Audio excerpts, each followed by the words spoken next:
Nearly 200 nations have assembled here this week. A declaration that for all the challenges we face, the growing threat of climate change could define the contours of this century more dramatically than any other. And what should give us hope that this is a turning point, that this is the moment we finally determined we would save our planet, is the fact that our nations share a sense of urgency about this challenge and a growing realization that it is within our power to do something about it. Our understanding of the ways human beings disrupt the climate advances by the day.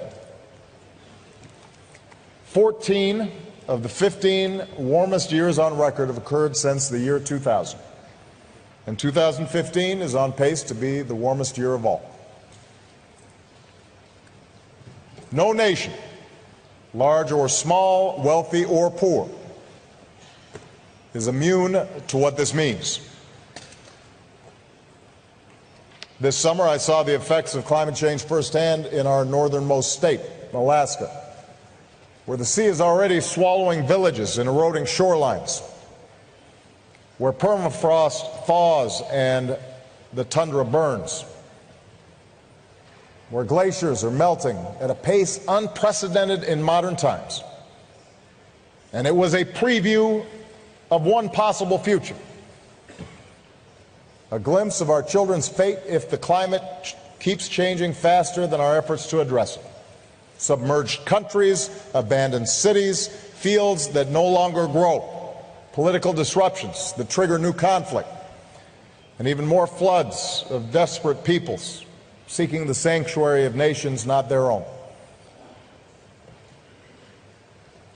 That future is not one of strong economies, nor is it one where fragile states can find their footing.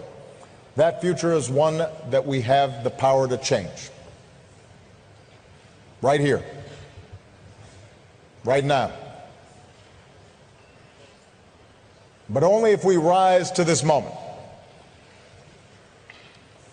As one of America's governors has said, we are the first generation to feel the impact of climate change and the last generation that can do something about it.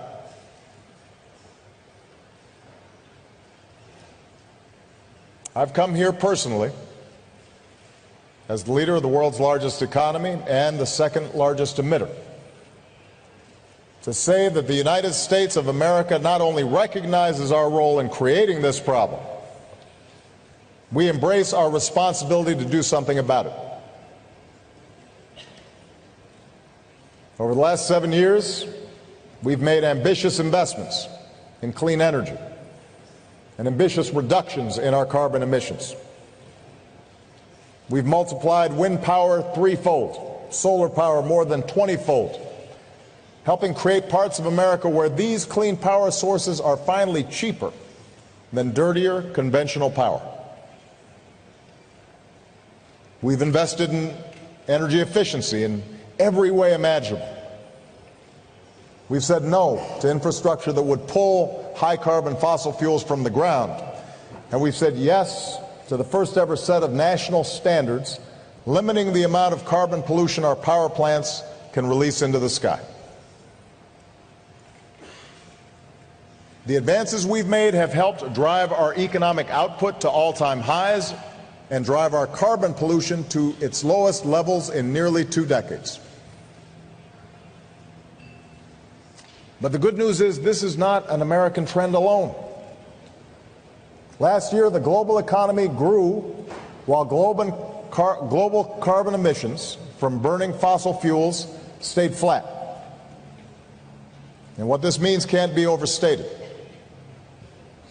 We have broken the old arguments for inaction.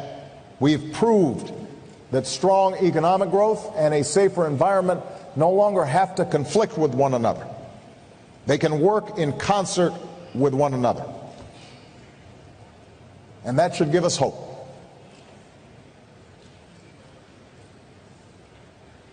One of the enemies that we'll be fighting at this conference is cynicism. the notion we can't do anything about climate change. Our progress should give us hope during these 2 weeks. Hope that is rooted in collective action. Earlier this month in Dubai, after years of delay, the world agreed to work together to cut the super pollutants known as HFCs. That's progress. Already, prior to Paris, more than 180 countries representing nearly 95% of global emissions have put forward their own climate targets. That is progress. For our part, America is on track to reach the emissions targets that I set 6 years ago in Copenhagen. We will reduce our carbon emissions in the range of 17% below 2005 levels by 2020. And that's why last year I set a new target. America will reduce our emissions 26 to 28% below 2005 levels within 10 years from now. So our task here in Paris is to turn these achievements into an enduring framework for human progress. Not a stopgap solution, but a long-term strategy that gives the world confidence in a low-carbon future. Here in Paris, let's secure an agreement that builds in ambition, where progress paves the way for regularly updated targets. Targets that are not set for each of us, but by each of us, taking into account the differences that each nation is facing. Here in Paris, let's agree to a strong system of transparency that gives each of us the confidence that all of us are meeting our commitments. And let's make sure that the countries who don't yet have the full capacity to report on their targets receive the support that they need. Here in Paris, let's reaffirm our commitment that resources will be there for countries willing to do their part to skip the dirty phase of development. And I recognize this will not be easy. It will take a commitment to innovation and the capital to continue driving down the cost of clean energy. And that's why this afternoon I'll join many of you to announce a historic joint effort to accelerate public and private clean energy innovation on a global scale. Here in Paris, let's also make sure that these resources flow to the countries that need help, preparing for the impact of climate change that we can no longer avoid.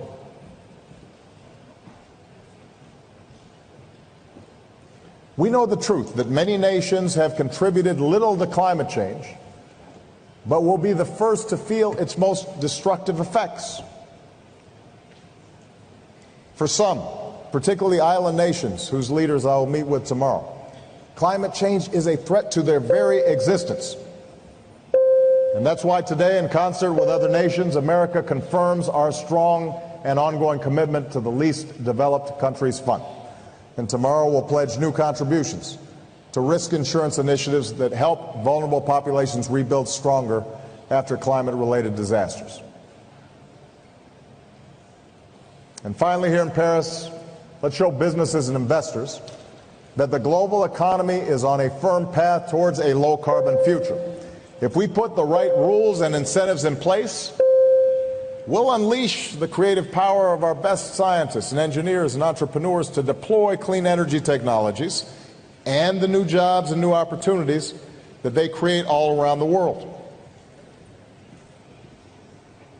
There are hundreds of billions of dollars ready to deploy to countries around the world if they get the signal that we mean business this time. Let's send that signal. That's what we seek in these next 2 weeks. Not simply an agreement to roll back the pollution we put into our skies, but an agreement that helps us lift people from poverty without condemning the next generation to a planet that's beyond its capacity to repair.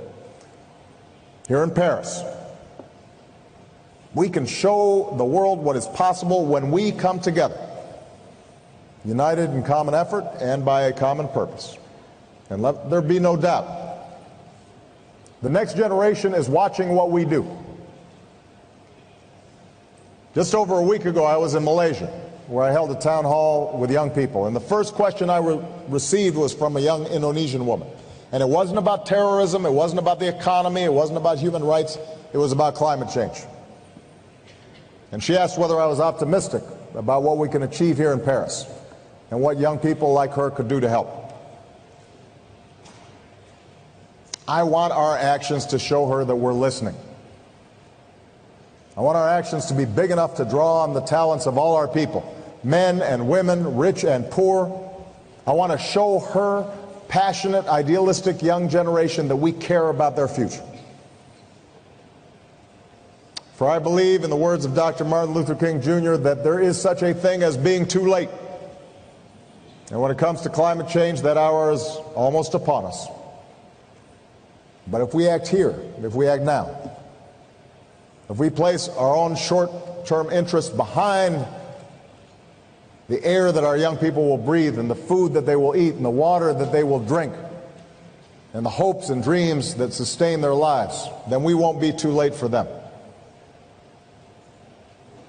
And my fellow leaders, accepting this challenge will not reward us with moments of victory that are clear or quick. Our progress will be measured differently in the suffering that is averted and a planet that's preserved. And that's what's always made this so hard.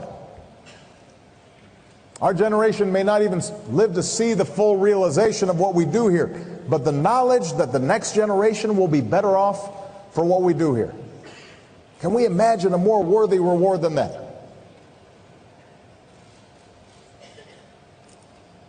Passing that on to our children and our grandchildren, so that when they look back and they see what we did here in Paris, they can take pride in our achievement. Let that be the common purpose here in Paris. A world that is worthy of our children, a world that is marked not by conflict but by cooperation, and not by human suffering but by human progress. A world that's safer and more prosperous and more secure and more free than the one that we inherited. Let's get to work. Thank you very much.